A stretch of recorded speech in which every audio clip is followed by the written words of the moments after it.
আজকে তোমাদের জন্য ঘনক সম্পর্কিত কিছু অঙ্ক নিয়ে এসেছি, যে অঙ্কগুলো তোমাদের আগামী এসএসসি জিডির পরীক্ষা বা ডাব্লিউবিপি পরীক্ষা, সিএইচএসএল, এমটিএস সমস্ত পরীক্ষায় এসেছে এই টাইপের কোশ্চেনগুলো। বা কোন টাইপের কোশ্চেনগুলো তোমরা বাড়িতে প্র্যাকটিস করবে, যেগুলোর জন্য তোমরা পরীক্ষা হলে খুব সহজেই উত্তর দিতে পারবে। তার আগে একবার সূত্রগুলো দেখে নিই। তাহলে এখানে দেখো, ঘনকের আয়তন মানে ভলিউম এ কিউ, সমগ্র তলের ক্ষেত্রফল যেটাকে এস 6 স্কোয়ার। সমগ্র তল মানে এখানে প্রত্যেকটা তলকেই বলা হয়েছে ছোট তল। আর এখানে ঘনকের কর্ণের দৈর্ঘ্য মানে সবচেয়ে বড় মাপের যে দণ্ড রাখা যাবে এটাই বলেছে, বলেছে A√3। পৃষ্ঠতলের ক্ষেত্রফল, ঘনকের পৃষ্ঠতলের ক্ষেত্রফল বলতে এখানে একটা পৃষ্ঠতলের ক্ষেত্রফল চেয়েছে, যে কোনো একটা পৃষ্ঠতলে, যেহেতু ছোট পৃষ্ঠতল সমান তাই একটা পৃষ্ঠতলের ক্ষেত্রফল স্কোয়ার। আর ঘনকের পৃষ্ঠতলের কর্ণ মানে যে কোনো একটা পৃষ্ঠের কর্ণ সেটা চেয়েছে, হচ্ছে A√2। আর প্রান্তরেখার সমষ্টি মানে কতগুলো এখানে ঘনকের প্রান্তরেখা আছে, মানে এই প্রান্তরেখাগুলোর সমষ্টি টোটাল হচ্ছে 12A। আর মোট তল কতগুলো তল আছে, তাহলে এখানে দেখো তল সংখ্যা, এই যে টোটাল তল 6টা তল আছে।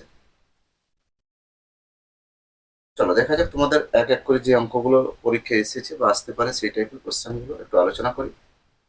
কোশ্চেন নাম্বার 1, একটি ঘনকের প্রান্তরেখাগুলির সমষ্টি 60 সেন্টিমিটার, সমগ্রতলের ক্ষেত্রফল কত?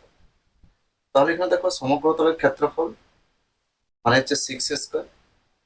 তাহলে এখানে তোমাদের আছে প্রান্তরেখাগুলির সমষ্টি, প্রান্তরেখা কটা আছে? 12টা। 12A, 12A সমান আসছে 60। এই যে প্রান্তরেখাগুলো টোটাল আছে 12টা প্রান্তরেখা, এ বাহু বিশিষ্ট যদি হয় প্রত্যেকটা প্রান্তরেখা, তাহলে এ সমান আসছে 12×5=60। তাহলে এই সমান আসছে 5। সমগ্রতলের ক্ষেত্রফল, তাহলে সমগ্রতলের ক্ষেত্রফল মানে এখানে যতগুলো তল আছে সব তলগুলোই ক্ষেত্রফল চেয়েছি, তাহলে 6 স্কোয়ার। 6 × 5 স্কোয়ার, 6 × 5=25, 25 6 আসছে 150। তাহলে এখানে অ্যান্সার হয়ে গেল 150 বর্গ সেন্টিমিটার।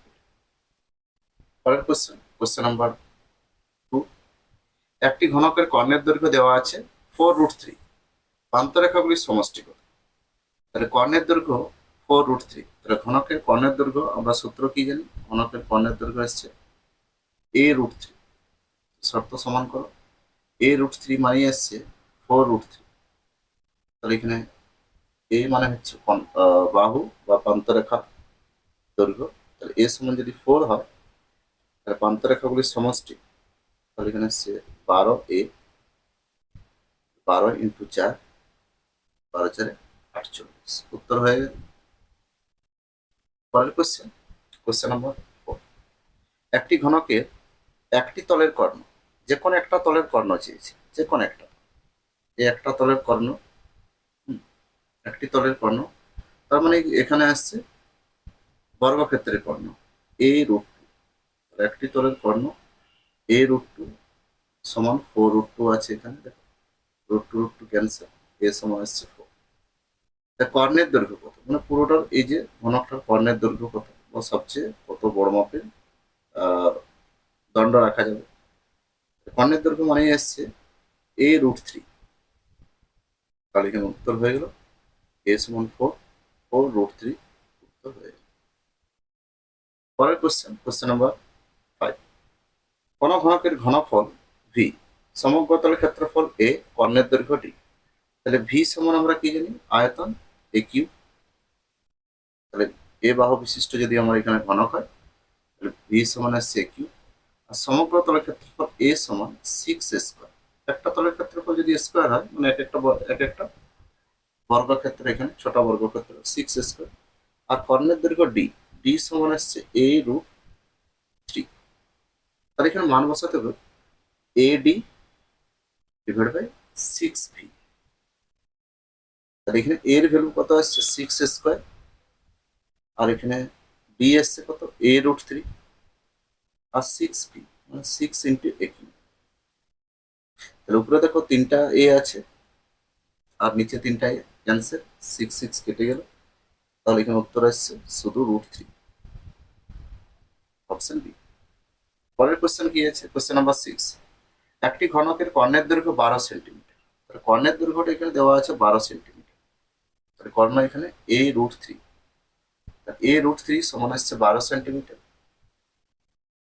তাহলে এ সমান কত আসছে 12/√3। তাহলে এখানে উপর নিচে √3 গুণ করলে কত আসছে √3 × 12/3। তাহলে এখানে 3 4 12, তাহলে এ সমান আসছে 4√3। তাহলে ঘনফল, তাহলে ঘনফলের সূত্র আসছে এ কিউব। তাহলে এ কিউব সমান আসছে 4√3 তার হোল কিউব। তাহলে এখানে দেখো 4 কিউব আর 3 কিউব, 4 কিউব আর 3 কিউব √3 কিউব, 4 কিউব আসছে 64, আর √3 তার মানে আসছে 3√3। 4 3 12, আর 6 3 18, 192√3। অ্যান্সার হয়ে গেল 192√3, অপশন ডি। পরের কোশ্চেন কি আছে, কোশ্চেন নাম্বার 7। Question number 6। একটি ঘনকের একটি তলের পরিসীমা দেওয়া আছে। তাহলে ঘনকের একটা তলের পরিসীমা, তাহলে এ বাহু বিশিষ্ট যদি হয়, একটা তলের পরিসীমা মানে হচ্ছে বর্গক্ষেত্রের পরিসীমা। 4a, 4a সমান আসছে 20, তার আয়তন কত। তাহলে এখানে এ বাহুটা বের করলো, 4 5 20। অতএব আয়তন আমরা জানি এ কিউব সমান 5 কিউব, 5 কিউব সমান উত্তর এসছে 125। খুব সহজ দেখো অঙ্কগুলো, শুধু এক এক করে অঙ্কগুলো দেখো, পরীক্ষার হলে দেখো এরকম টাইপের কোশ্চেন কমন পেয়ে যাবে। আগেরবার এসএসসি জিডি ঘনক থেকে কোশ্চেন সেট হয়েছে। Question number 7। দুটি ঘনকের বাহুর অনুপাত দেওয়া আছে। দুটি ঘনকের বাহুর অনুপাত দেওয়া আছে 2:3। তাহলে এর কর্ণের দৈর্ঘ্যের অনুপাত কত হবে? তাহলে এটার যদি কর্ণ হয় a√3 মানে 2√3, আবার এটারও যদি আমরা কর্ণ দেখি 3√3, তাহলে এটা যদি রেশিও করি √3 কেটে যাবে। তাহলে উত্তর কত হয়ে যাচ্ছে 2:3। তাহলে এখানে দেখো আমরা একক থেকে যদি আমরা ঘন এককে যাই, একক থেকে যদি এককে যাই, একক থেকে এককে অনুপাতের কোনো পরিবর্তন হয়। একক থেকে যদি এককে যায় অনুপাতের কোনো পরিবর্তন হবে না, কোনো পরিবর্তন হবে না। কিন্তু একক থেকে যদি আমরা বর্গ এককে যাই, একক থেকে যদি বর্গ এককে যাই তাহলে অনুপাতটা বর্গ করে দেবো। একক থেকে বর্গ একক গেলে অনুপাতটা বর্গ হয়ে যাবে। আবার যদি একক থেকে আমরা যদি ঘন এককে যাই তাহলে অনুপাতটা ঘন করে দেবো। একক থেকে যদি ঘন এককে যাই অনুপাতটা ঘন করে দেবো। আবার উল্টাটাও, যদি বর্গ একক থেকে আমরা এককে যাই তখন আমরা বর্গমূল করব, আর ঘন একক থেকে যদি আমরা এককে যাই তখন রেশিওর অনুপাতটা ঘনমূল করে দেবো। তারপরে আবার ঘন একক থেকে আবার বর্গ এককে যাওয়া যাবে। দেখো এই সংক্রান্ত অনুপাতের যে কোশ্চেনগুলো আছে খুব সহজ, মুখে মুখে উত্তর হবে। Question number 9। দুটি ঘনকের বাহুর অনুপাত দেওয়া আছে 3:4। তাহলে দুটি ঘনকের বাহুর অনুপাত দেওয়া আছে 3:4। সমগ্রতলের ক্ষেত্রফল, তাহলে একক থেকে বর্গ একক এসছে, তাহলে 3 স্কোয়ার 4 স্কোয়ার, 3 3 9, 4 4 16, উত্তর হয়ে গেল। পরের কোশ্চেন, কোশ্চেন নাম্বার 9। দুটি ঘনকের বাহুর অনুপাত দেওয়া আছে 5:6। আবার আয়তন, তাহলে একক থেকে ঘন এককে যাচ্ছে, তাহলে এখানে দেখি ঘন করে দিচ্ছি 5 কিউব 6 কিউব, তাহলে 5 কিউব 125, আর 6 কিউব আসছে 216। খুব সহজেই দেখো মুখে মুখে উত্তর হবে এগুলো। Question number 11। দুটি ঘনকের আয়তনের অনুপাত দেওয়া আছে, তাহলে আয়তন 8:27। তাহলে আয়তন থেকে যদি আমরা এককে যাই তাহলে কর্ণ তো একক, তাহলে 8 মানে 2 এর কিউব, আর 27 মানে 3 এর কিউব। তাহলে এখানে যখন আমরা কর্ণ আসবো বাহু আসবো সবসময় 2:3 আসবে। আবার এখান থেকে যদি ক্ষেত্রফল বলতো তাহলে আবার 2 স্কোয়ার 3 স্কোয়ার করে দিতাম, তখন আবার 4:9 আসতো। তাহলে ঘন একক থেকে যদি আমরা এককে আসি তখন আমরা ঘনমূল, আবার সেখান থেকে যদি আবার বর্গ এককে যায় তখন আমরা বর্গ করে দেবো। এভাবে খুব সহজেই তোমরা উত্তর করতে পারবে। Question number 11। দুটি ঘনকের আয়তনের অনুপাত দেওয়া আছে 27:64। সমগ্রতলের ক্ষেত্রফল, 27 এখানে আসছে 2 এর কিউব, আর 64 মানে আসছে এই 3 এর কিউব, আবার 64 আসছে 4-এর কিউব। তাহলে এখান থেকে দেখো ঘন একক থেকে আগে এককে আসছি, একক হয়ে যাবে 3:4। আবার একক থেকে আমরা যাবো বর্গ একক, 3 স্কোয়ার 4 স্কোয়ার, 3 3 9 আর 4 4 16। উত্তর হয়ে গেল, খুব সহজ।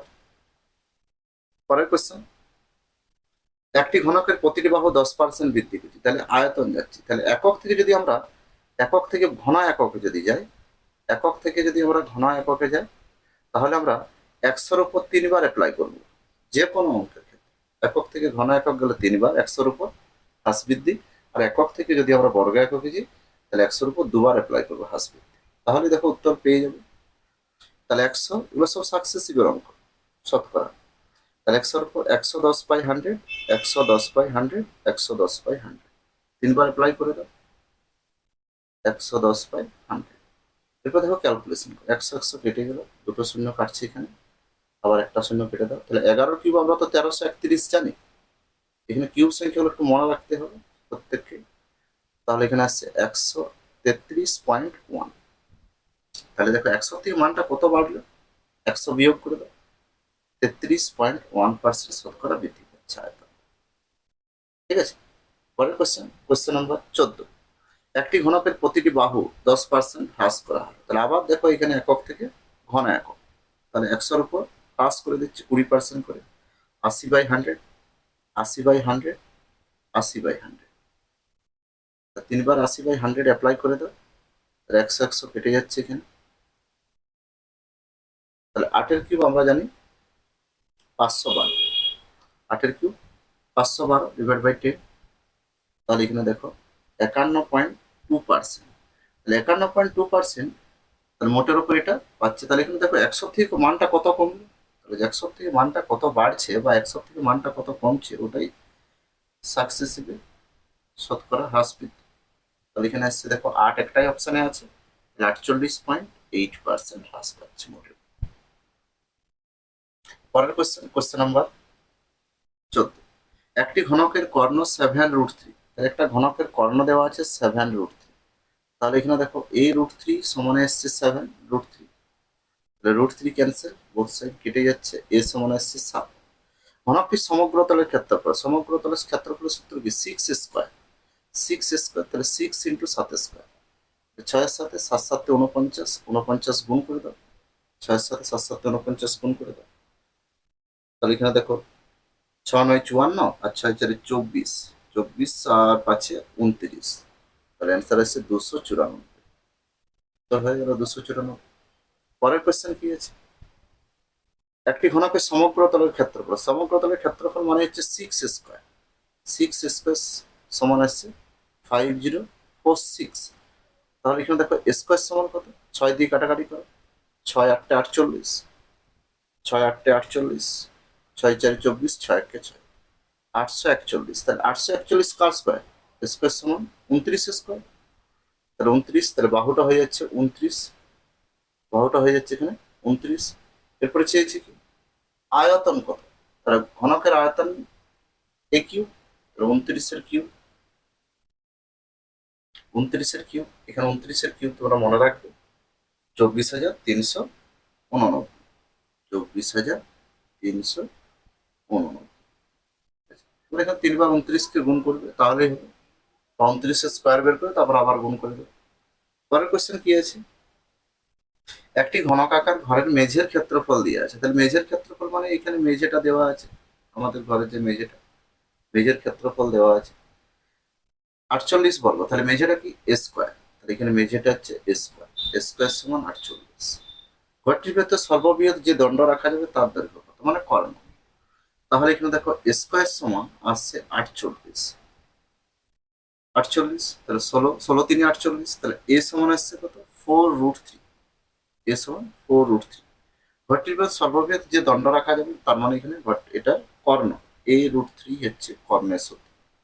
এর মান আসছে কত 4√3 ইন্টু √3, তাহলে √3 আসছে 3, 4 3 12, তাহলে এখানে 12 সেন্ট বর্গ, 12 মিটারের একটা দণ্ড রাখা যায়। পরের কোয়েশ্চেন কি আছে,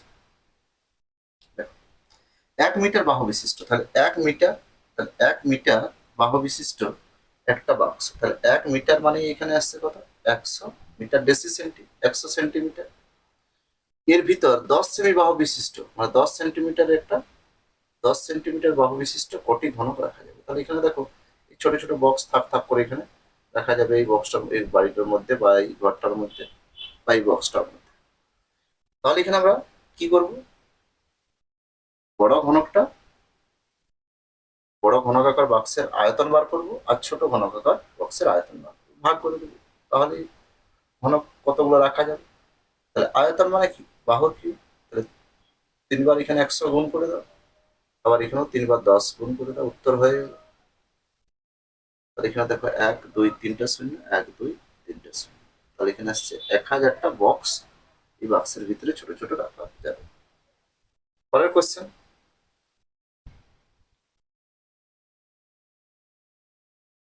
7 সেমি বাহু বিশিষ্ট 3টি ঘনকের প্রান্ত থেকে শেষ পর্যন্ত যুক্ত করা হলে, তাহলে 7 সেমি বাহু বিশিষ্ট, তাহলে দেখো এই ঘনকটা 7 সেন্টিমিটার, এই ঘনকটাও 7 সেন্টিমিটার, এই ঘনকটাও 7 সেন্টিমিটার।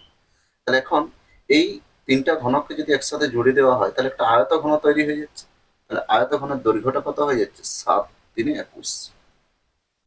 কিন্তু দেখো প্রস্থটা সেম আছে, 7ই আছে, প্রস্থটা 7ই আছে। আবার উচ্চতা, উচ্চতা সি, ওটাও 7ই আছে। তাহলে এই সলিডের পৃষ্ঠতলের ক্ষেত্রফল মানে সমগ্র তলের ক্ষেত্রফলটা এখানে, পৃষ্ঠতলের ক্ষেত্রফল মানে সমগ্র তলের ক্ষেত্রফল। তাহলে এখানে দেখো আয়ত ঘনকের সমগ্র তলের ক্ষেত্রফল মানে হচ্ছে 2 ইন্টু দৈর্ঘ্য ইন্টু প্রস্থ প্লাস প্রস্থ ইন্টু উচ্চতা প্লাস উচ্চতা ইন্টু দৈর্ঘ্য। মান বসিয়ে দাও, ক্যালকুলেশন করো।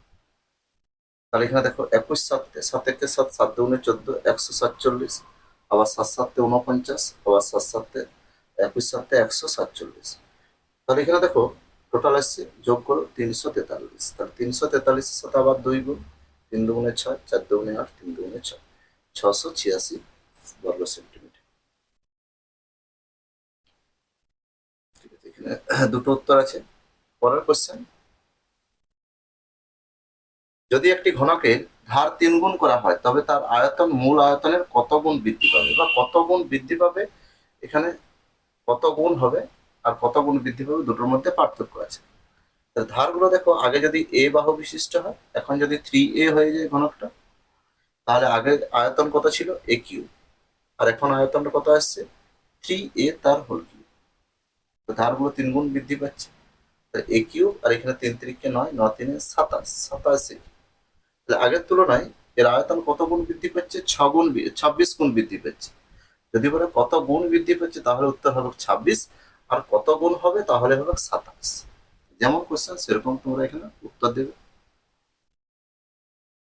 পরের কোশ্চেন, একটি ঘনকাকার ঘরের মেঝের ক্ষেত্রফল, তাহলে মেঝের ক্ষেত্রফল আবার দেখো সেম টাইপের কোশ্চেন। এই মেঝের ক্ষেত্রফল, মেঝের ক্ষেত্রফল দেওয়া আছে 192, তাহলে এখানে এ স্কোয়ার সমান 192। মেঝের ক্ষেত্রফল 192, এ স্কোয়ার সমান আসছে 192। সবচেয়ে বড় মাপের যে দণ্ড রাখা যাবে তার দৈর্ঘ্য, মানে এখানে কর্ণটা চেয়েছে, সবচেয়ে বড় মাপের যে দণ্ড রাখা যাবে সেটা কর্ণ। তাহলে কর্ণ মানে কি জানি a√3। যদি তোমাকে বলতো যে সমগ্র তলের ক্ষেত্রফল কত, তাহলে এখানে দেখো একটা তলে যদি 192 হয়, এরকম কটা তল আছে 6টা, তখন 6 ইন্টু 6 স্কোয়ার, তাহলে 6 ইন্টু 192 এখানে গুণ করে দিতাম যদি সমগ্র তলের ক্ষেত্রফল, একটা তলের ক্ষেত্রফল থেকে যদি সমগ্র তল। তাহলে এখানে দেখো এ সমান কত আসছে, এ সমান আসছে √192, √192। তাহলে এখানে দেখো এ সমান √192 ইন্টু আবার √3, তাহলে √3 গুণ করো, 3 দুগুণে 6 9 3 27, আবার আসছে 3 1 3 576, 576 24 স্কোয়ার, 576 24 স্কোয়ার। তাহলে এখানে দেখো কর্ণটা হয়ে যাচ্ছে 24 সেন্টিমিটার, 24 মিটার, মিটার আছে 24 মিটার। যদি এটা আবার আয়তন চাইতে তাহলে তখন আমরা এ কিউব করতাম। একটা কোশ্চেন থেকে দেখো অনেক কোশ্চেন তৈরি হচ্ছে এখানে, এইভাবে দেখবে তোমাদের কোশ্চেন গুলো পাবে এসএসসি জিডির পরীক্ষায়। তোমাদের যে 27 তারিখ থেকে জিডির পরীক্ষা শুরু হচ্ছে, একটু কোশ্চেন গুলো দেখে নিবে। আর ভালো লাগলে অবশ্যই ভিডিওটা তোমরা দেখবে, কমেন্ট করবে তোমাদের কি কি অসুবিধা, আবার কেমন ভিডিও দরকার অবশ্যই জানাবে। আমি সেরকম ভিডিও আবার নিয়ে আসবো তোমাদের জন্য।